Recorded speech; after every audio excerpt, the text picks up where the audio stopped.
नहीं, जिनके घर बेटा ना कांच के होते ना, वो दूसरे घर में पत्थर नहीं मारते। नहीं, चेंज हो गया। जिनके घर कांच के होते हैं वो लोग बेसमेंट में कपड़े चेंज करते हैं। चलो अब चल छोड़ो।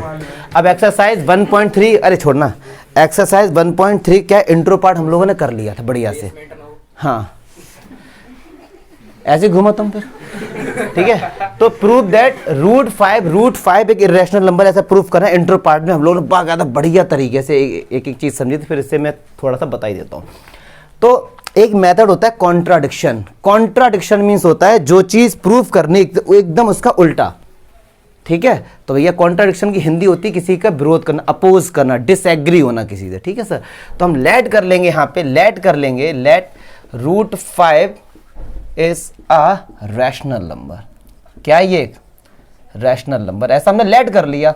और यार हमको पता है कि कोई भी नंबर अगर रैशनल है तो भैया p अपॉन क्यू की फॉर्म में उसको लिख सकते हैं। तो रूट 5 को हम लोग p अपॉन क्यू मतलब a अपॉन b की फॉर्म में लिख सकते हैं। और आपको बताना पड़ेगा where a and b are coprime integers. Integers तो है, ये पूरा चैप्टर इंटीजर पे ही है, तो को प्राइम नंबर्स भी लिख दो। इंटीजर तो हिडन होता है, या फिर ऐसा लिख दो coprime numbers and A and B are integers.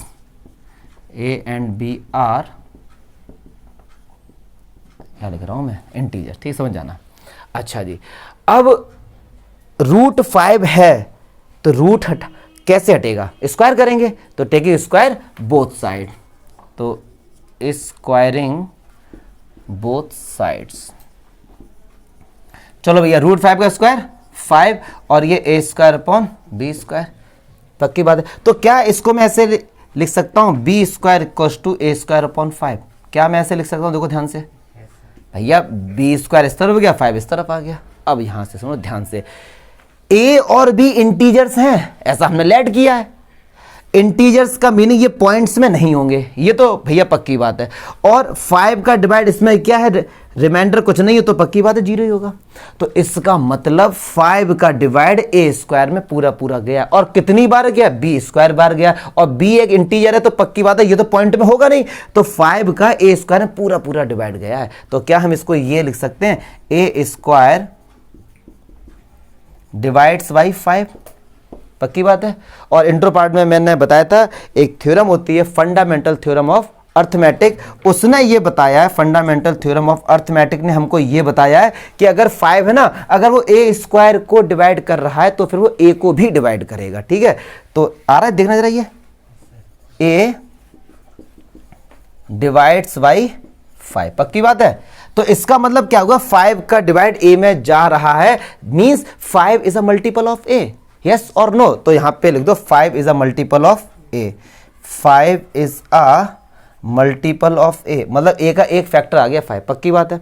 अगर हम ये और दिखा दें कि जो 5 है ना वो b को भी डिवाइड करता है, तो भैया जैसा हमने सोचा था वो गलत है, इसीलिए ये सब चीजें। तो a में जा रहा है तो a को ही लेट कर लो, a इक्वल्स टू 5c। क्या लेट करेंगे? अब एक बच्चा जब मान लो एग्जाम में आप लोग कंफ्यूज हो इसका कि सर a को लेट करें 5c या b को लेट करें, तो b को तो लेट इसलिए मत करो कि b को तो हमको दिखाना है, और उसी को अगर आप लेट कर लो तो मामला बेकार है। फिर कर दो स्क्वायरिंग बोथ साइड, तो a square equals to 25c square. अच्छा, a स्क्वायर की वैल्यू कहां से आएगी? कहीं तो कुछ आएगी ना। a स्क्वायर की वैल्यू अगर मैं यहां से निकालूं कितनी आएगी? 5b square, 25c square. तो ये आ गया b square equals to 5c square, yes और नो। तो इसको फिर मैं ऐसे भी लिख सकता हूं b square upon 5 equals to c square, yes और नो। c, और यहां बता देना where c is an integer number, clear है। चलिए, अच्छा, तो 5 का डिवाइड b स्क्वायर में, इसका मतलब पूरा पूरा भैया गया, इसीलिए c एक इंटीजर है, ठीक है सर। तो हम यहाँ पे लिखेंगे क्या, वो यही सारा सब कुछ लिखेंगे यहाँ पे, b स्क्वायर डिवाइड्स बाई 5 हो जाएगा। और according to fundamental theorem of arithmetic b divides by 5, so 5 is a multiple of b। ये सारा सब कुछ आप यहाँ पे लिख सकते हैं, क्लियर है। तो अब जब आपने ये सब लिख दिया यहाँ पे, तो इसका मीनिंग क्या होगा कि 5 is a common factor of a and b, yes और नो? 5 क्या हो गया, एक भैया कॉमन फैक्टर हो गया। अगर मैं आपसे कहूं कि 2 जो है ये किसको डिवाइड कर रहा है, 4 को भी, और 2 डिवाइड कर रहा है 8 को भी, तो 2 क्या इन दोनों में कॉमन फैक्टर नहीं हो गया? यस और नो? इनका मल्टीपल हो गया। तो भैया दिस कॉन्ट्राडिक्ट, ये भैया स्पेलिंग ठीक है, दिस कॉन्ट्राडिक्ट्स, ये कॉन्ट्राडिक्ट्स कर रहा है किस चीज का, कि हमने लेट किया था कि ये को प्राइम नंबर है। ये किस चीज का विरोध कर रहा है? This contradict that a and B are coprime. Yes और नो? मतलब इस लाइन की हिंदी समझो, ये लाइन बोलेगी ये विरोध कर रहा है किसका, कि जो आपने लेट किया था कि को प्राइम नंबर्स वो नंबर्स होते हैं जिनका आपस में कुछ भी कॉमन नहीं होता। इंट्रो पार्ट में सब कुछ बताया था, क्लियर है? तो भैया इसलिए आर एजम्पशन इज रॉन्ग, हमने जो सोचा था वो भैया हमारा गलत हो गया, our assumption is wrong, so √5 is an irrational number. Yes और नो? बात समझ आ रही ना? पक्की बात है ना? तो इस तरीके से ये थोड़ी सी लैंग्वेजेस हैं जो आप लिख के आप आएंगे, और टीचर जो देखता है जब कॉपी आप चेक करेंगे तो सबसे पहले तो वो इस चीज़ को देखेगा कि बच्चे ने इसका यूज़ कहीं पे किया है, फंडामेंटल थ्योरम ऑफ अर्थमेटिक। और ये कॉन्ट्राडिक्ट, ये शब्द कुछ ऐसे हैं जो टीचर को ये बताते हैं कि हाँ बच्चे को उसको डीप में नॉलेज है। क्यों? अगर आप इसका यूज़ कर रहे, क्योंकि एनसीईआरटी में इसका यूज़ नहीं है, वहाँ पे उन्होंने डायरेक्ट लिखा बाय द थ्योरम। तो अगर आप ये सारी बातें कॉन्ट्राडिक्ट और एजम्पशन वगैरह इस टाइप का लिख के आते हैं तो वो समझ जाते हैं बच्चे को नॉलेज है और उसको मार्क्स दे देते हैं। कोई डाउट? अगर √5 की जगह √7 आ जाए, √3 आ जाए, तो जहाँ जहाँ 5 है उसको रिप्लेस कर दें 3 या 7 से। चमका? पक्की बात है? लिखकर से हटाते हैं। नेक्स्ट देखते हैं। आपके प्यार में, चलो देखो यार, देखो यार, अब ये 3 + 2 √5 हमको दिखाना है इर्रेशनल नंबर है। तो जब भी मैंने इंट्रो पार्ट में बताया था कि अगर √2 √3 या √5 या √7 इन सब को छोड़ के अगर वो लोग बोलते हैं कि इसको दिखाओ, तो ऐसे केस में आप ये समझेंगे पहले से ही कि √5 एक इर्रेशनल नंबर है, ऐसा आपको पहले से ही पता है। और हमेशा ध्यान रखेंगे एक रैशनल नंबर को और इर्रेशनल नंबर को ऐड करो, माइनस करो, मल्टीप्लाई करो, डिवाइड करो, आंसर हमेशा क्या आता है? इर्रेशनल। पक्की बात है? चलिए अब देखेंगे। अब ये प्रूफ करना है इर्रेशनल, तो भैया लेट कर लो, ये क्या है? रैशनल। अगर ये रैशनल होगा तो पक्की बात है a/b की फॉर्म में लिख सकते हैं, और वही सारी लाइन की where a and b are coprime integers. Clear? ये सब लिख देना, ठीक है? तरीके समझो आप।